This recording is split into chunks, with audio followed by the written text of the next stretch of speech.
Hello everyone and welcome back. My people, a lot are going on when it comes to Peter Obi. Peter Obi has been receiving like backlash recently, especially from Yorubas, because Peter Obi called Ibadan of Ibadan, my brother, while congratulating him. So ever since then, according to Yorubas, they said that Peter Obi disrespected the Yorubas as well as the Ibadan people by calling Ibadan of Ibadan, my brother. So Peter Obi later came out and they explained the reason why he called him my brother, which a lot of obedience did not like that reply, don't like that explanation from Peter Obi, especially me. I don't know the reason why Peter Obi will come out and be explaining himself to all these Oro news. I don't get it. Peter Obi is not supposed to do that, right? So not only that, ADC has given Peter Obi ultimatum to join or they will close the door. So Biden are saying that let them even close the door because they just want to make Peter Obi pathless. They just want to lure Peter Obi in this ADC. At the end of the day, Atiku will now dollarize the ADC and get the presidential ticket. Then Peter Obi will not have any place to go, right? I'm talking about Peter Obi congratulating the Ibadan of Ibadan, and also calling him my brother. I look at Atiku's congratulatory message. He also called him my brother as well as Tinubu. So I don't know why Peter Obi's own is now making wave, right? And also since yesterday that this public outcry, especially from international communities, saying that Christians are being massacred in Nigeria right now and the mainstream media is silent. So now Tinubu's government has come out to refute the claim, saying that the terrorists target all Nigerians, not only Christians. Then what are they doing about it? Even though that we know that it's not only the Christians that these bandits and Boko Haram are buying. So why is Nigeria government keeping quiet? That is the question. It's not all about coming out to debunk that what they are saying is not true. But there is killings in Nigeria. That is the main thing. It doesn't matter whether it's Christians or Muslim or whoever, but there is massive killing in Nigeria. What is Nigeria government doing about it? That is the question. It's not running out to come and debunk the news just because of it's coming from international communities. We Nigerians have been shouting about the killings that are going on in Nigeria, but instead of Nigeria government to act accordingly, to treat terrorists as terrorists and bandits as bandits, what they did is to make peace deal with people that are buying citizens, with people that are buying millions of Nigerians. How do you even explain this? Now, you people are running hater-scatter to come and explain yourself because this particular public outcry is coming from international communities. I don't know the agenda behind this public outcry from international communities, but the truth is that there is killings in Nigeria and Nigeria government need to act now before it is too late. My people, let me allow you guys to listen to this Northerner, and he is obedient to hear what he has to say concerning what is going on in ADC, Labour Party, everything about Peter Obi, and what is Peter Obi next move?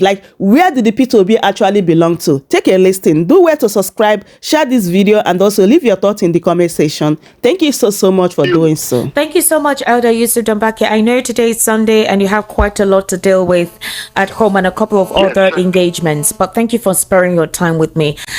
Elder Solomon, you're currently the chairman of the Kaduna State Labour Party Caretaker Committee, and you are the Kaduna State Obedient Movement Coordinator and the PRO of the Middle Belt Forum Kaduna chapter. I want to ask you something. Preparations are already ongoing and orientation are already ongoing ahead of 2027. But be that as it may, issues are already on ground, which obviously determines how 2027 will suffice. I want to ask you a question. Do you think that the obedient movement is ready for the challenge 2027 poses? With a lot of persons who have left the Labour Party to the current APC, you may possibly decamp to the ADC or to any other political party, since your principle, wherever it is your principle goes, you go. How do you think Nigerians who are in support of your principle can navigate these challenges? Because it's a very tight one. Very, very tight one. Okay. Well, good evening, listeners, and thank you for this opportunity. Thank you very much, sir. Let me say this. In Nigeria, we play personality politics. Okay. In the sense that people are not really loyal to a party the way they are loyal to a person. Now, the person of Peter Obi has not changed since 2023.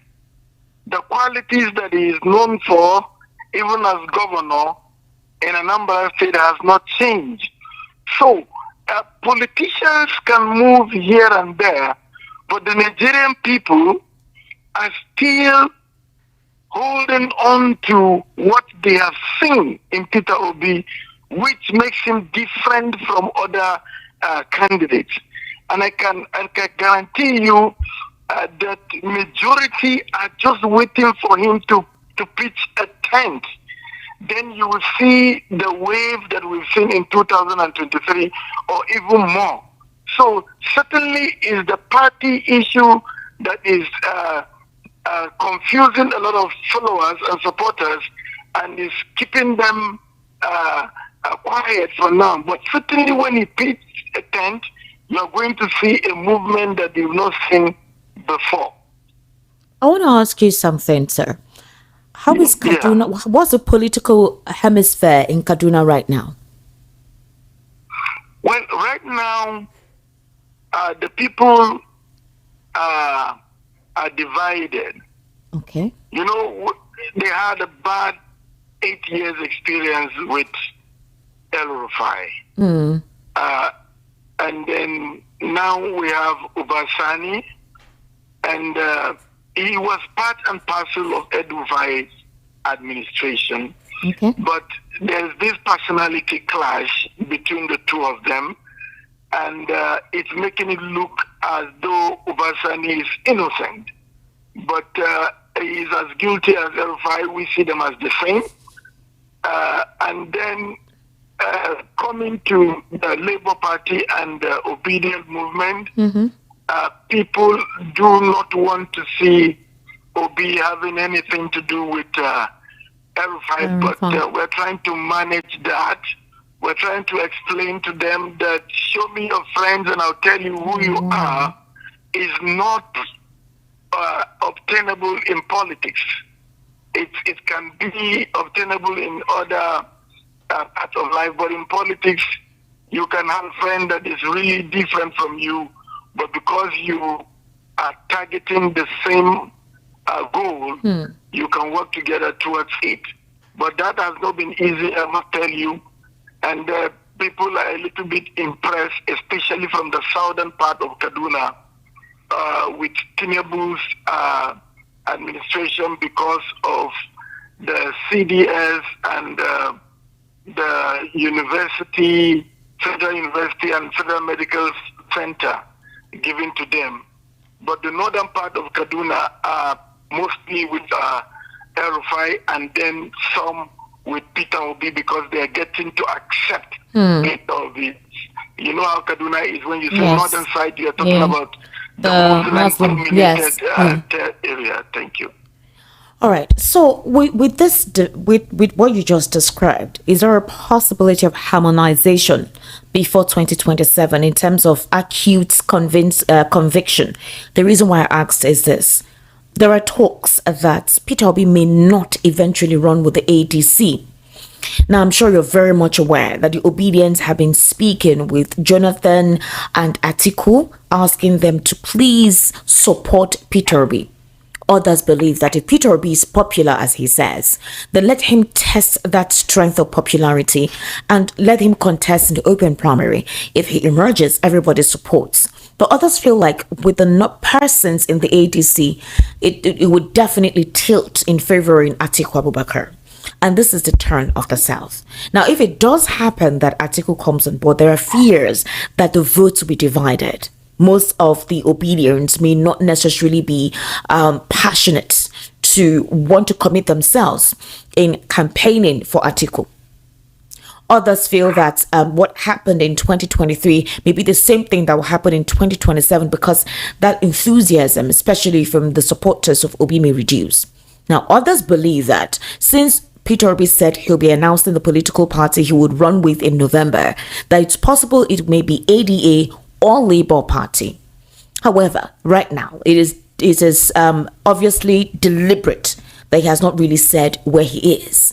As it stands, with what is currently going on in the ADC and the fact that a couple of persons are still hesitant to accept the ADC, what is the obedient movement doing in regards to that? Okay, well,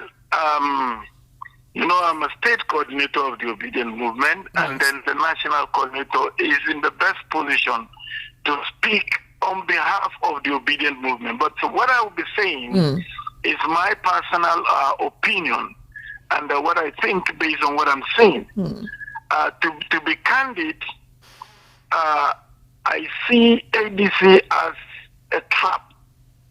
Okay. A trap that will bring in Obi to clip him and deny him the opportunity of running. First, I must say this is how we think as obedience. Okay. We believe we won the 2023 election.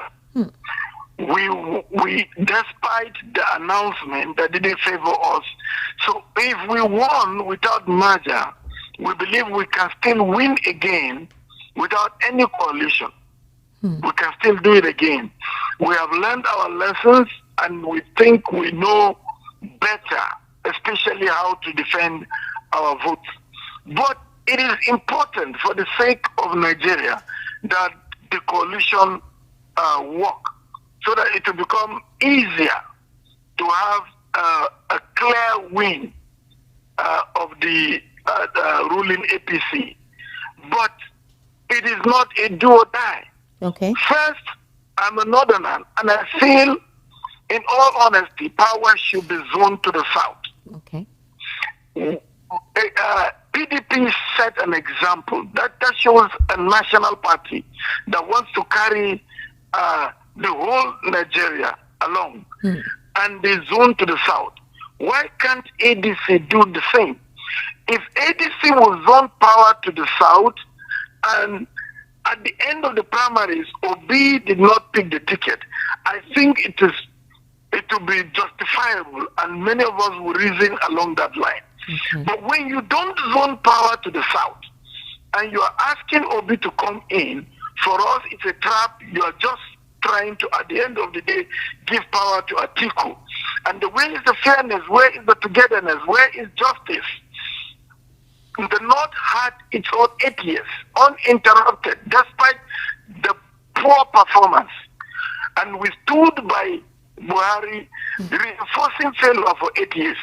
So at this time, we don't just want to replace Tinubu with a northerner. We want to replace Tinubu with an excellent leader. So it is not about taking over power. It's about changing Nigeria. And the only person we see for now that has the capacity, the character, the compassion to do that is Peter Obi.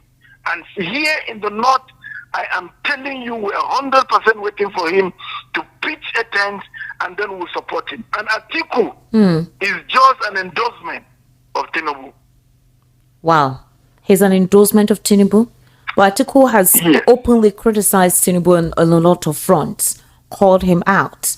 And we saw him in several meetings with El Rufai saying they must do all they can to make sure that Tinubu does not come back in 2027. So you think that is just a front, that Atiku is literally working for him to factionalize the ADC? If that was the case, why speak with Peter Obi to join the coalition if you have an agenda, and your agenda is to possibly divide the people's commitment, and eventually the person whom you say you're running against wins the election?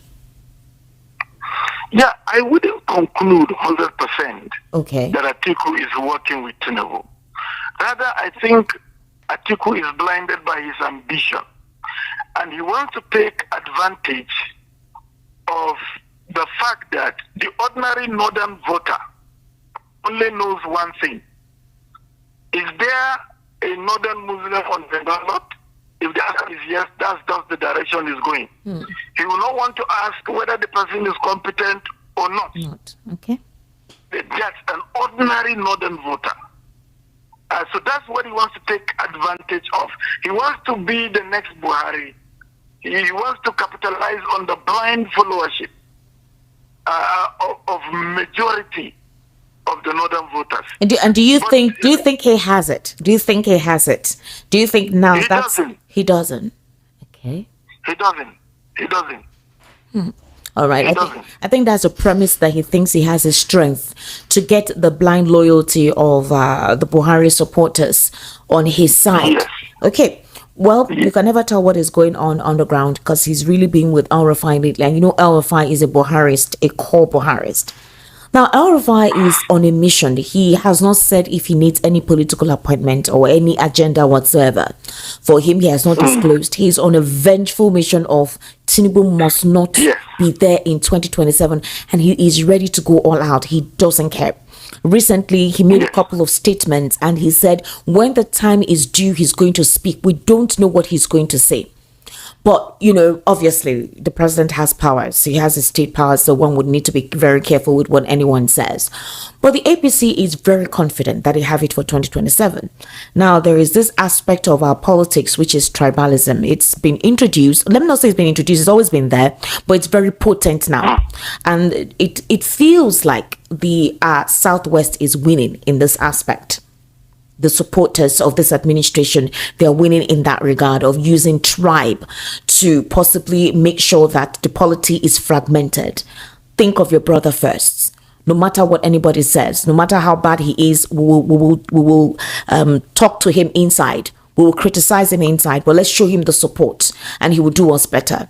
So how do you intend to break this particular aspect of the polity that is toxic and distasteful? How do you want to break it? Because it feels like the advantage is not on the side of the obedient in this regard. To be very candid, if you whip sentiments of ethnicity and religion in Nigeria, the votes are going to go in your favor. And that's what I think Atiku wants to capitalize on. The Northerners, till date, like I said, they go with religion and ethnicity, just like the West. And to be very candid, when it comes to politics and power, what a Northerner cannot do does not exist. I am telling you, as a Northerner, if they want to remove Tinubu and they put a Northern candidate, nobody, no police, no INEC can stop them. But what we're saying is that Nigeria is not all about the North. Exactly. Yeah, so parties should help in at least negotiating a Nigeria that is for everybody. The North should not take advantage of the colonial delineation that gave it the largest population, so to say, and denied other parts of Nigeria the right to emerge as leaders as well. So, if you leave it to the North, they will remove Tinubu. There is no two ways about it. Because they are as violent as he thinks he is. And they are even more united.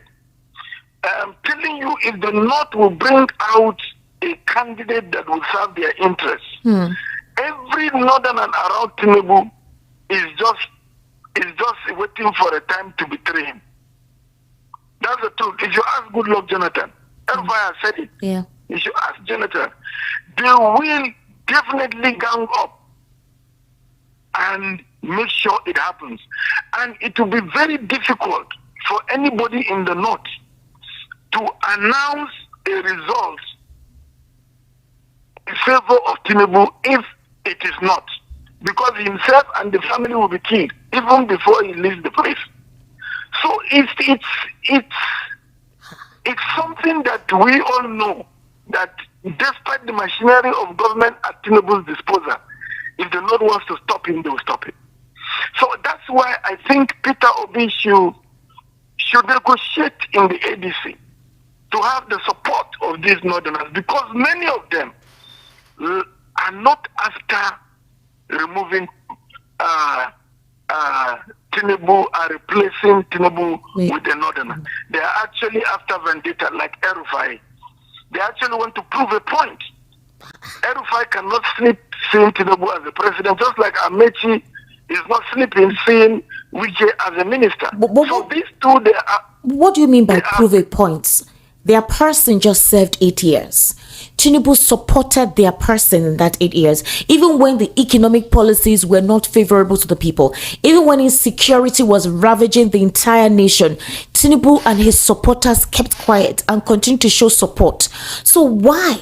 They now know that his quietness and his support was for himself. He kept quiet, even agreed to kill his own people during the NSAS, just because of his ambition. Now, just take a look of it. It's just like Erufai is known as a serial, not consistent in loyalty. Now, look at it. Tinubu used Erufai. At the end of the day, he dumped him. He has used Ganduje.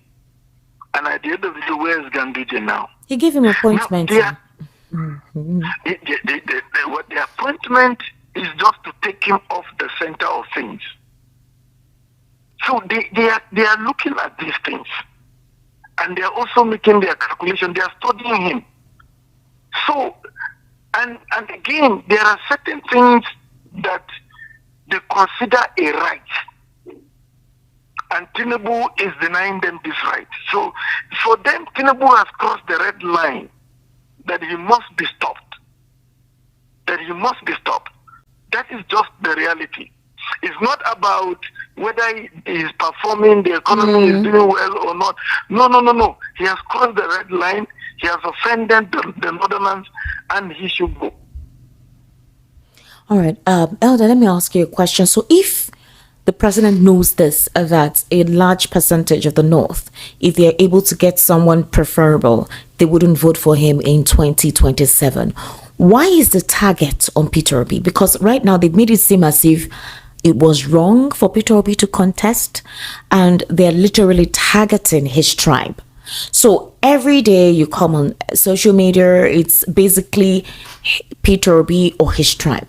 When they know what they're supposed to focus on, is it a deliberate diversion, or is it just a way of kowtowing to please the North so that somehow they don't say anything? Insecurity has been rife lately. We know what is going on with Boko Haram, ISWAP. It has gotten close even to Kwara State. We have never heard any of the president's people say anything in addressing this. The supporters keep mute about it.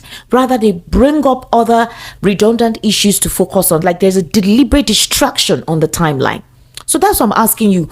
Is that why there's a deliberate silence on anything that has to do with the North from the supporters of the president or from some certain persons in the APC?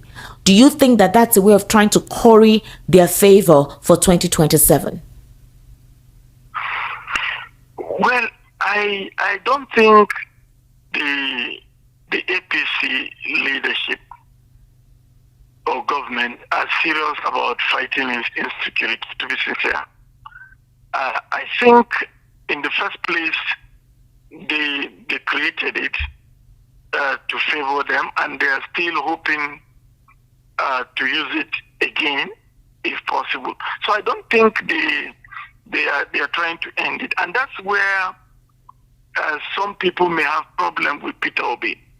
You know, Peter Obi is going to change things in a way that it will affect even those who supported him. And the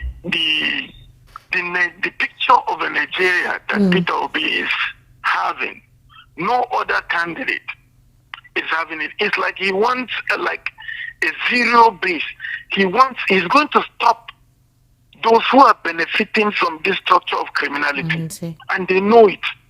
They know it. And then again, they are stigmatizing him with the coup of 1966. Yes. Nnamdi Kanu. Yeah. They're saying that he's going to, when you want to kill a dog, you give it a bad name. But he's proving over and over again. And he doesn't even need to prove. People should know that Nigeria is beyond what one man can sit down and turn it to become whatever he wants it to become. Peter Obi cannot just sit down and declare a Biafra.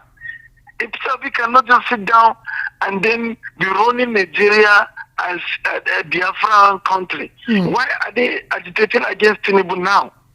He knows, because he has turned Nigeria to be a mini Lagos, and he operates only with people from Lagos. Apart from appointment, when you're confident, people around you are only people of your tribe, it says so much about you. But when you look at Peter Obi, it's not like that. It's not like that. He check the people around him. He works with people from different ethnic group in Nigeria and different religion. And even while he was governor, he demonstrated that. He worked with different people, and he ended well. So sincerely, I must say that they are just trying to stop Peter Obi. Because even those who want Tinubu out don't really trust Peter Obi. They are not sure, because they know there is not going to be business as usual. So then, what should he do? Should he sit back? Because certain persons are profiting from the criminality, as you said. Insecurity now is a business for some certain political elites, is a negotiating and bargaining chip for certain persons.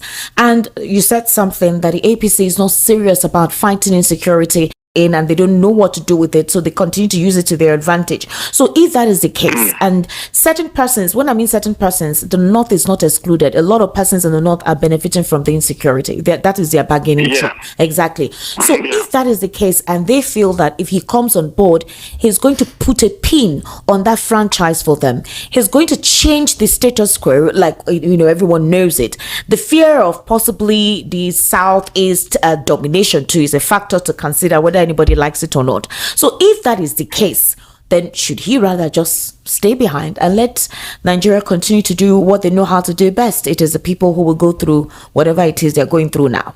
What is your take with that? No. You don't give up. You don't give up. The fight is not for him.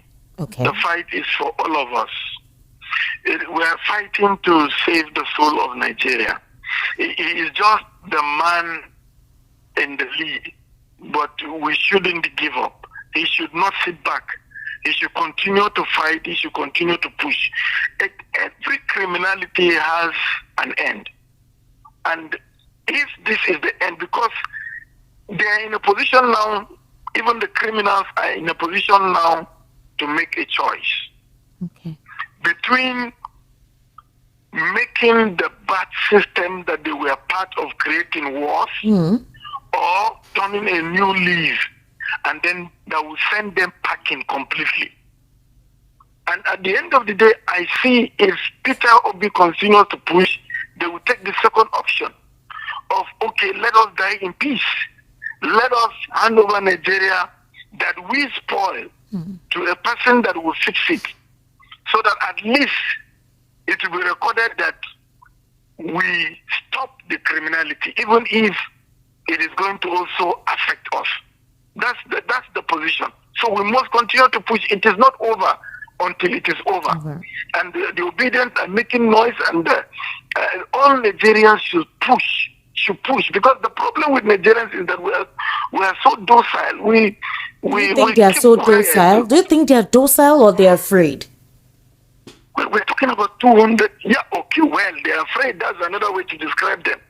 But 200 million people, check even with the social media and everything, how many people are talking? Less than 20 million. The rest are just after their job, their salary, and they don't want trouble. That's why I wrote an article and I said the war, political real battle in 2027 is going to be between those who are trying to save their country and those who are trying to save their job. Because as it is now, there's a state capture. And every civil servant, every public servant is out to do the bidding of the ruling party in the name of, let me save my job. So what the police will be doing in 2027 is an act of let me save my job. What the DSS will be doing in 2027 is an act of let me save my job. EFCC, let me save my job. INEC, let me save my job. That's what is going to happen. So if Nigerians did not wake up to save Nigeria, then those who want to save their job will save their job and Nigeria will be destroyed. All right, Elder Yusuf, before I let you go, something happened recently. On Friday, the ADC wrote like a letter of ultimatum to El Rufai and Peter Obi to join the party full on. You know, initially they gave them a caveat because they had other persons in the political party they belonged to who were running for office.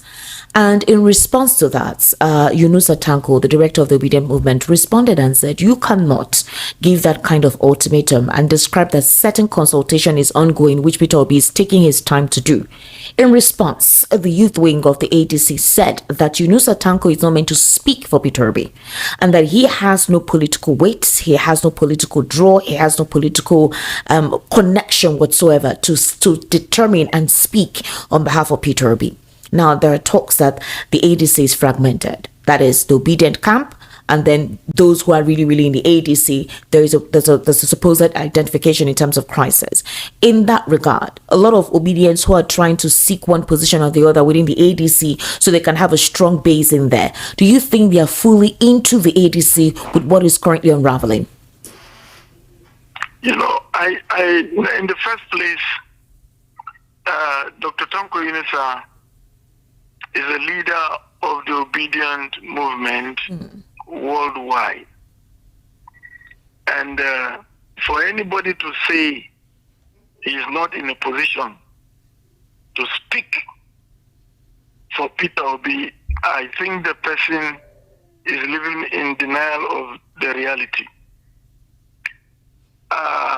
The truth is, Peter Obi would decide when the time comes. At the beginning of this coalition, it was agreed that Peter Obi, El Rufai should remain in their parties and support their parties to win the by-elections and the off-season elections that will take place.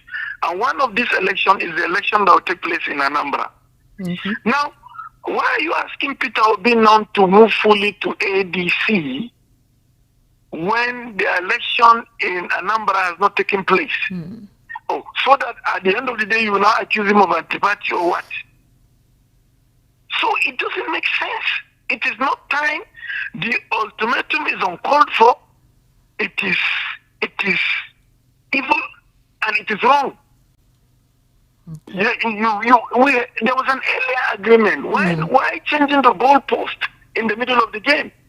That's to tell you that something is cooking. Somebody is trying to achieve something. So Tanko is right. They should not put him under pressure. Consultation is ongoing, and at the right time, he will decide. And I want all obedience to stand with Tanko and be patient. First, that Peter Obi knows what he's doing. He knows what he is doing. And at the right time, he's going to take the right decision. What about the Labour Party? Julius Abure, INEC has decided to supposedly recognize the decision of the Supreme Court. So, is there a possibility that the Labour Party could be fixed? Well, it's already being fixed. Okay. The Julius Abure is now history. With the Supreme Court judgment and then the position of INEC, Julius Abure is gone. So right now, Labour Party is going through what I will call restructuring, trying to get the right people in the right place. And in no distant time, these people will be announced, and then the congresses and the convention that will bring out leaders will take place, and then Labour Party will be good to go. So that means So Peter Obi has a that- strong chance of running with the Labour Party then. Why not? He's still a member of the Labour Party. Okay. If there's any party that can 100% say he's our member, it's Labour Party. It's not ADC. ADC is negotiation in progress. All right. What about the ADA? Well, the ADA, it's also a product of the coalition. Okay. So it ought not to even be on the table. Okay. For now, I don't know about Trump tomorrow, but ADA should not be on the table for now. All right. Elder Yusuf Solomon Dambaki, thank you very much. Thank you so much. Thank you so much. Thank you. Welcome to Tribalism News TV.